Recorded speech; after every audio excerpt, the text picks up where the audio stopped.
বিশ্ববাজারে স্বর্ণের দামে পতন অব্যাহত রয়েছে। 2020 সালের পর মঙ্গলবার সবচেয়ে বড় পতনের পর বুধবারও এর দাম আরও কমেছে। কিছুটা পুনরুদ্ধারের চেষ্টা করলেও বিনিয়োগকারীদের মুনাফা তুলে নেওয়া এবং ডলারের শক্তিশালী হওয়ার কারণে নতুন করে বিক্রয়ের চাপ সৃষ্টি হওয়ায় এই পতন ঘটেছে।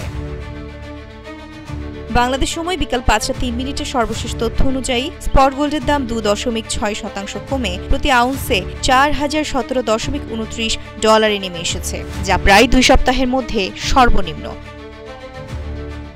এর আগে দিনের শুরুতে দাম 4161.17 পর্যন্ত উঠেছিল। ডিসেম্বর ডেলিভারির জন্য ইউএস গোল্ড ফিউচার্সের দাম 1.9% কমে প্রতি আউন্সে 4032.80 ডলারে দাঁড়িয়েছে। মার্কিন ডলার সূচক 0.2% বেড়ে এক সপ্তাহের মধ্যে সর্বোচ্চ হয়েছে, যা ডলারের মূল্য নির্ধারিত সোনার দামকে অন্যান্য মুদ্রা ধারণকারীদের জন্য আরও ব্যয়বহুল করে তুলেছে। এর আগে সেশনে স্বর্ণের 4081.21 এর রেকর্ড উচ্চতায় পৌঁছালেও মঙ্গলবার এর দাম 5.3% কমে যায়। ভূরাজনৈতিক ও অর্থনৈতিক অস্থিরতা, মার্কিন সুদের হার কমানোর প্রত্যাশা এবং শক্তিশালী ইটিএফ প্রবাহের কারণে এবছর এখনো পর্যন্ত সোনার দাম 54% বেড়েছে। বিনিয়োগকারীরা এখন যুক্তরাষ্ট্রের ভোক্তা মূল্য সূচক প্রতিবেদনের জন্য অপেক্ষা করছেন, যা শুক্রবার প্রকাশিত হওয়ার কথা।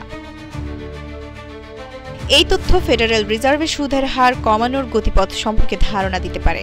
সোনা, যা একটি অ-উৎপাদনশীল সম্পদ, তা কম সুদের হারের পরিবেশে লাভবান হয়। রয়টার্সের অর্থনীতিবিদদের এক জরিপ অনুযায়ী মার্কিন ফেডারেল রিজার্ভ আগামী সপ্তাহে এবং ডিসেম্বরেও তার মূল সুদের হার 25 বেসিস পয়েন্ট করে কমাবে বলে ধারণা করা হচ্ছে। অন্যান্য ধাতুর মধ্যে স্পট সিলভারের দাম 1.8% কমে প্রতি আউন্সে 47.84 ডলারে নেমে এসেছে। এতে মঙ্গলবার 7.1% কমেছিল। প্লাটিনামের দাম 1.4% কমে 1530.35 ডলারে এবং প্যালাডিয়ামের দাম 1.2% কমে 1391 ডলারে দাঁড়িয়েছে।